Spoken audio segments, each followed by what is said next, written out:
the amount of money that you can spend. Rose, you want to add something to that? Okay, so let me kind of break it down for you. When I first got married, I had a job and my wife had a job, right? And we had to figure out how are we going to, number one, mix our money, and number two, how are we going to make sure that we don't spend too much money? So what we started doing was we started to write down how much we spent in every category. Okay, so like maybe we go out to Whataburger, and so then we put, okay, we spent $13. And then the next time we like, okay, we went out to Chili's and we spent $50. And we started just chalking up all the amounts of money that we did and then adding those together. And based off of that, we came up with an educated amount of money that we thought we could reasonably spend every single month. And so think about it this way. If we start making less money, what are you going to do to your budget? Make it small. Lower it. If you start making more money, what are you going to do to your budget? Higher it. Raise it higher, right? And so we did this not just for food, but we did it with any money that we gave to like charities, or anything that we gave to the church, or anything that we put for like our car bill, or gas, or my wife drives really far to work every day. So her toll tag, Josh, what are we working on? What are we working on? Why are we typing? Then we also had like our electric bill, our water bill, all of those things. Does that make sense? And so that is a budget. So it says Felicia earns $800 a month, and the table shows her monthly budget. So for college savings, she saves $200. Car payment, cell phone, clothes, food, and other. Now, obviously, everybody's going to have a different budget. People make different amounts of money. Everybody spends differently. Some people might have a gym membership where other people don't. Some people might pay for Netflix where others pay for Disney Plus. It's constant changing, right? So no one's going to be the same. You guys follow me on that? Mm-hmm. And finally, the last thing I want to talk about is this other category. What do you think this other category could represent? Rosie, what do you think? Like anything other than Yeah. Notice that she doesn't have anything on here for like water bills. Could she maybe add a water bill? Or what if she decided to buy a birthday present for her little brother? That's where she would find that. So it says, what percent of Felicia's monthly income does she put into a college savings? And I'm going to make you real familiar with this equation one more time. It's going to be part over whole equals percent over what? 100. Good. Part over whole equals percent over 100. Part over whole equals percent over 100. Okay, so the question says, what percent of Felicia's monthly income does she put into her college savings? Well, how much money is she putting into her college savings? How much? $200. That would be my part. How do you find the whole? How do you find out how much money she's making entirely? Josh? Add all the numbers. We're going to add up all these numbers, right? So we're going to have 200 plus 275, which is going to give me 475.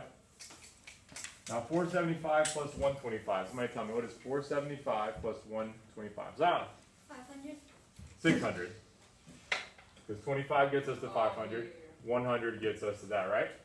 Okay, what is 600 plus 50? Read.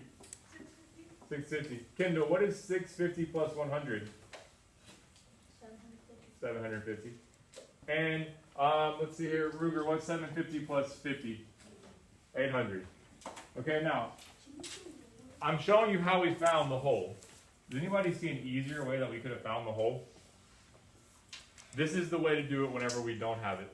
But y'all, if we would have just read the question again, it'd tell us she earned $800 a month. Oh. I missed it too. I caught it towards the end, but I'm just showing you. It tells us that's how much she makes. But again, now I just verify it, right? Okay. It's asking for the percent, which means that's going to be my variable. And it's going to always go over 100. Okay, are we good there? All right, now, for this, we just need to cross multiply and divide. We're okay with that? Okay. What's 200 times 100?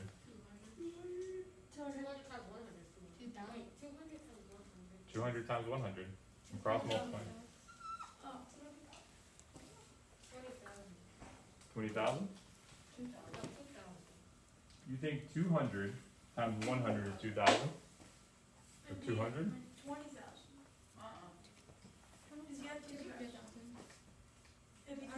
Well, hey, let's just do this. 20,000, yeah. 200 times 100.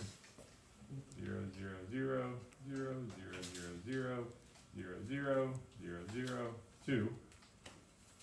I got 20,000.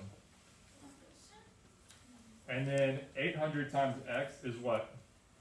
800x. Okay, so now I've got 800x equals 20,000. Okay. What's my final step here? Mariah, what do I have to do next? Divide 800 by 20,000 by 800. Good. Yeah. Then I don't know if you guys know this trick or not, but we can cross off when we have these zeros. And so now I'm just going to do 200 divided by 8.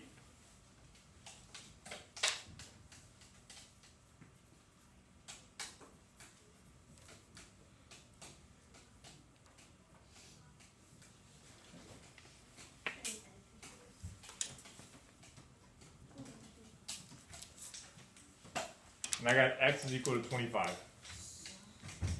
So that's telling me that she spends 25% of all the money she makes in a month on saving for college. 25% of all the money she makes on going to college. What would happen if you didn't cross out the zeros? Then you would just end up doing 200,000 or 20,000 divided by 800 and you still get 25. We just have a couple more zeros. Yes, Josh. Couldn't you just look at 200 and then look at the 800 and divide them together? Absolutely. Absolutely. Gonna simplify, could have done a number of different things. I'm just showing you kind of the like fail proof every time we get to a harder spot type of one. Does that make sense? Okay? Questions on that, or is that pretty straightforward? Yep. Okay, let's move on to the next one then. So question 2 says, what percent of Felicia's monthly budget is her car payment, cell phone bill, and food?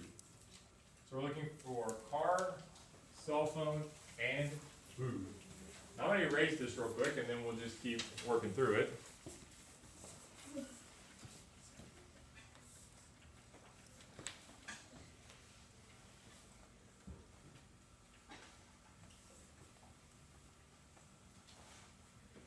Okay.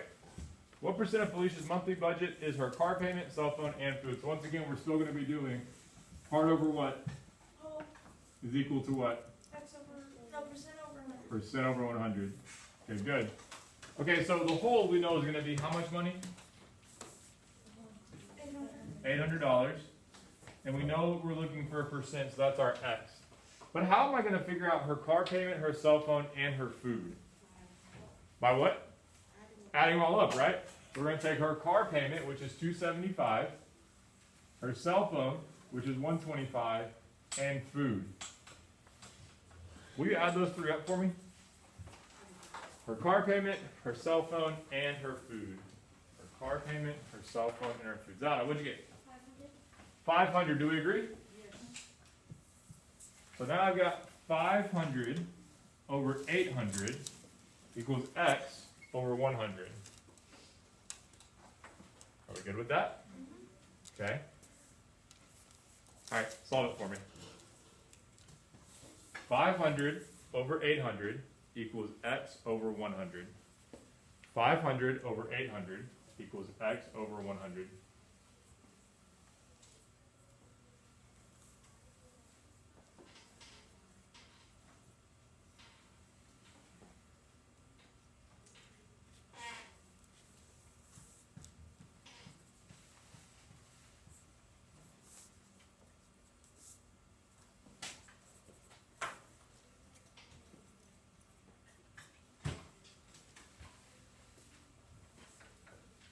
Once I have 6 hands up, we'll move past it.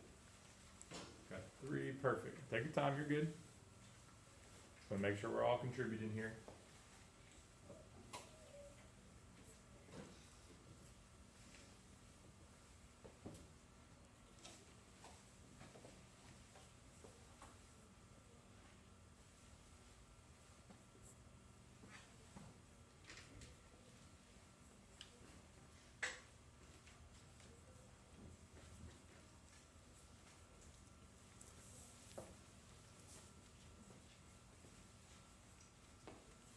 You got an answer?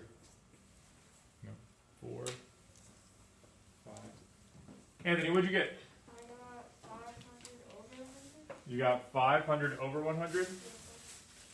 I'm not sure how you got 500 over 100. I multiplied.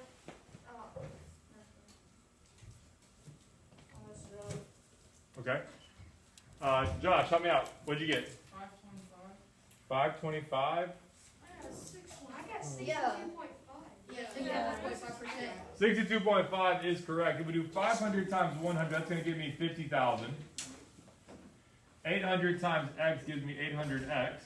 And then if I take 50,000 and divide that by 800, it will come out to be 62.5.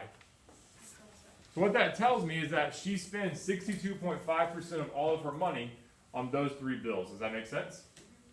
Okay. Number 3. Number 3 says Felicia spends 10% of her monthly budget on food. That is a true or false statement. You got it? I want to know, true or false, does Felicia spend 10%? No. False. Why? How do you know? Somebody justify it to me. Because 100, because if you divide 800 and 100, that's not 10%. It'd be like $50 with 10%. So food is $100, right? And so, if she's spending 10%, that would mean that she's spending $80. But if she's spending 100, therefore she's spending more than 10%. Good? Okay? 2 more, I think. 1 more. If Felicia has an emergency, does she have enough money to cover the expense? If Felicia has, $50. what do y'all think? Let's take a vote on it. It says, if Felicia has an emergency, does she have enough money to spend on it? I don't think so, because you only have $50 for other. It's like you got like, Because it's like your refrigerator banks, it's like $1,000. Okay, that's fair. I think it's kind of one of those answers just like last week. It depends, right? It depends on what the emergency is. If she falls and breaks her arm, and she doesn't have any other money set aside, she probably doesn't have enough money for that. But if she, I don't know, spills some milk and has to buy another gallon of milk, then she's probably okay, right? Yeah. Yes, Anthony. does she have like insurance, like just in case? I don't know. I don't think we are given that information. I think at this point in time, though, the response would be, it depends on what the emergency is. But she's only got $50 not accounted for, which is better than nothing, but it still might not be enough to cover all the expenses. Sound good? All right, cool. I'm going to go ahead and stop the video.